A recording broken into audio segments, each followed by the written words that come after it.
Hi, my name is Matt Carroll, World Class Coaching with the help of Academy Sports Coach 2025. I want to talk to you today about a session that I've designed to work on off-the-ball movement. What I've set up here is a grid system we call the ice cube drill. And what the focus of this drill is getting the players to recognize and the space that's available and to get away from ball watching. Obviously, the ball is an incredibly important part of the game, and at young ages, we're really focusing on that being the part of the game. People are always like, "Oh, Bumblebee soccer," and players are getting too bunched up, doing things like that. And I think it's age appropriate. It's what we're looking for. We want players to want to be on the ball, but as they get older, we need to, and they start developing that spatial awareness cognitively. We're looking more for players to recognize off the ball movement and recognize they're less driven and less focused on specifically like my singular task. They're seeing the field more, and this session is designed to kind of work on that. So with this, we have 4 grids here, and it's kind of set up, and I explain it like an ice cube. So we call it the ice cube drill, like an ice cube tray, with all the different parts to it. So what we have is players in each box. You can extend this, you can make it bigger, you can bring opposition into it, and we'll talk about that in a second, but just each player in each box. So it's very simple rules. The player in the box, you can play 2 touch, 1 touch, whatever. I tend to give them like a lot of touches in the beginning, just because it's going to be confusing for them. And the game's built in to be difficult, so adding touch restrictions should definitely be done after they kind of figure out the pattern of the game. So player A here passes the ball. If I can click it, maybe not. Player A passes the ball here. The only rules are that now, once you pass the ball, you have to move to a new grid, and you can't have 2 players in the same grid. So he has to move to a new grid because he passed the ball. So he moves into this grid. Okay, easy one. He moves here.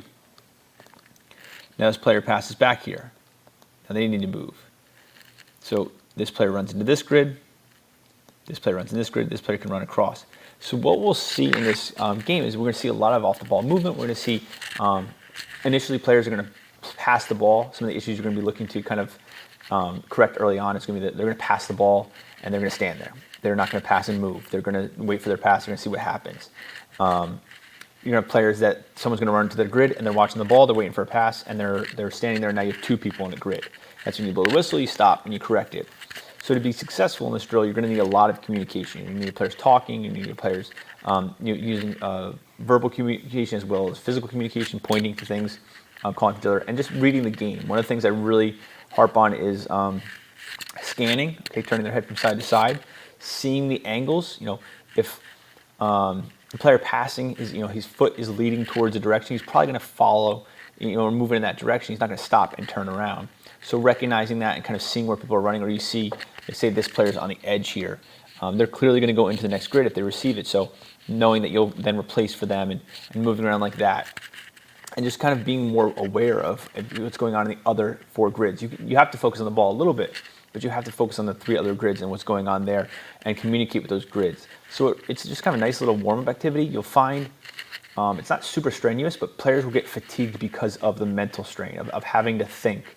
They can walk through it for some of the stuff. You're just moving 2 feet. They're not sprinting all over the place if they are running, but it makes them have to think. And you'll see players literally get fatigued and bogged down by this concept of like, where am I going? It's a lot of information in their brain to kind of process. But that's what we're looking for them to do, is be able to intake the information, not singularly and looking at the ball, but seeing that whole field. So what I would do from here is, a big philosophy I have is trying to just, not adding stuff, but removing stuff and making it more game-like. We go from here, and maybe we make the grid a little bigger than this, but we have 4 players in here, and we'll add 2 on the outside, and make an opposition team, same thing, of 4.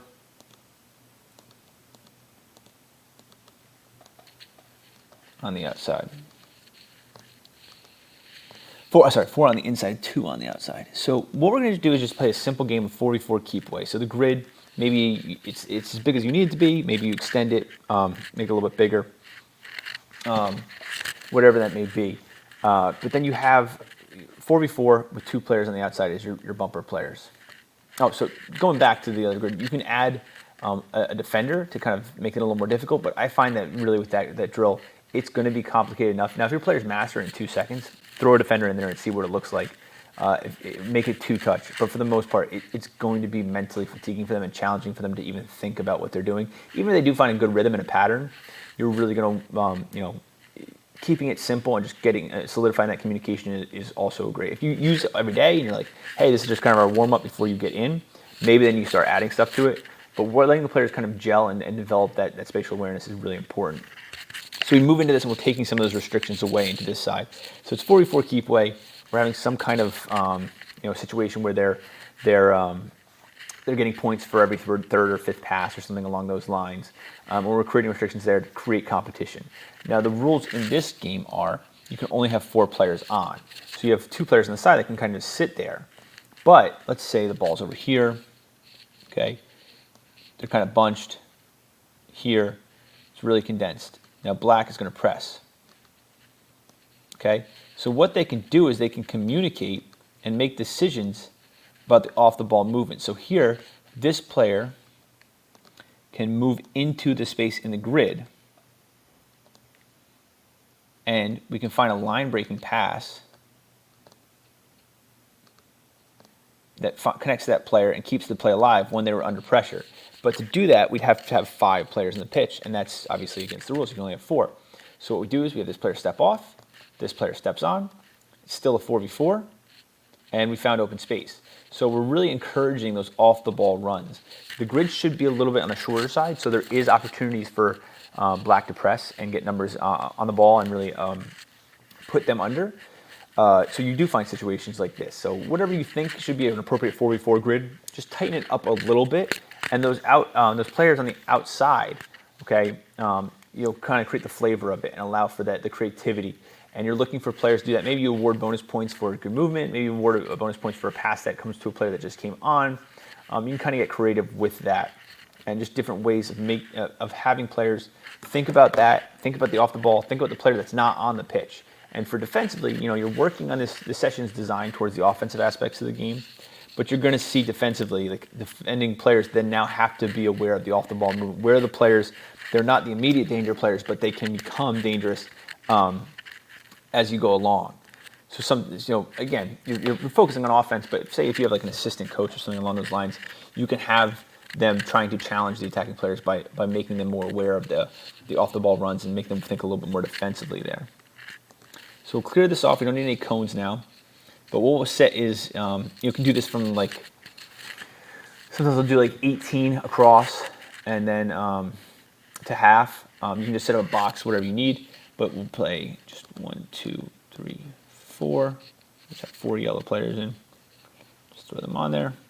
Well, 4. Now this can be bigger. This can be, I've done it with 11v11. I've done it with 6v6. But you have 4v4 just for getting the guys out there. And you're going to have goals set up where in each corner. So a 4-corner game. So you're creating much more of like a 3-dimensional game, multi-directional. We're working towards a more game-like status when we get there. But for this portion, we're have 4 goals. I can't find the one. Oh, there it is. That's a better one. Delete that one. 4 goals. So yellow would be scoring on this goal and this goal. Black would be scoring on this goal and this goal. So black is going here, yellow's going here. And so now what we're working on this is the off of the ball movements become really important, because what will happen is, let's say black's going down here to score. They've got the ball. All right. Yellow is getting compact to make sure the goal doesn't happen. Black's providing support. But if you stay over here and then they get them bunched, we're able to then make a pass to the space because the off the ball player is wide open here, and they score on the other end.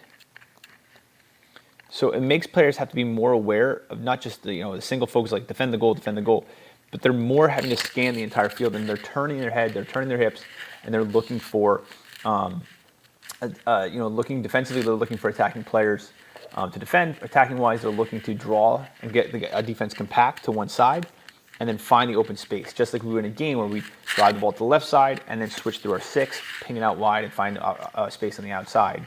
We're doing that, and you want your players to think about the goals, not as goals as in like score a goal, one goal, 1-0, they're more to think about them as channels or avenues. All right, if we attack this side, this would be like the killer pass. That you're passing into the goal, but the goal would be to a player that's wide open, and we're creating open space in the attack. You really want them to kind of visualize that concept of this is more wing-to-wing play than singularly north-south forward play to a goal. So again, it's making them kind of head on a swivel, look for plays, look for off-the-ball runs. You make your run forward towards the goal. Here, move the defender. You can see how that would move a defender because now the defender needs to step in to cover that, and then you just step right back out. So the movement of the player can create the space. It can draw a player towards the ball, a defending player towards the ball, and then you can move off the ball to create openings for yourself. And it just allows them to play a little bit more of that three-dimensional plane than they would just going north and south. Because I think sometimes when you'll find is the next stage here, I'll go to a scrimmage, and you'll find because there's a singular goal, the thing I struggle with a lot is players see that goal and they're like, okay, now I just got to go north-south. I just got to go to goal. And sometimes they fail to get these concepts. Had to jump out, had some technical difficulties there. But yeah, so this drill is really great for creating a three-dimensional view of the field and making them really force them to work on looking wide. Because again, when you put the goal in front of them, they're like, I want to go to the goal, I want to go to the goal, I want to go forward, I want to go forward. And hopefully what you see in developing this drill is getting them to look left and right rather than north and south. I'd love to hear in the comments sections or some of the things that you guys do to train that, to get your players to think three-dimensionally and see the pitch as more of the open pitch rather than just a north-south game and a downhill, get to the goal as fast as possible style game. So this is my session on working on your players to work on off-the-ball movement. So once again, my name is Matt Carroll with World Class Coaching. And with the help of Academy Sports Coach 2025, I hope this session finds you well.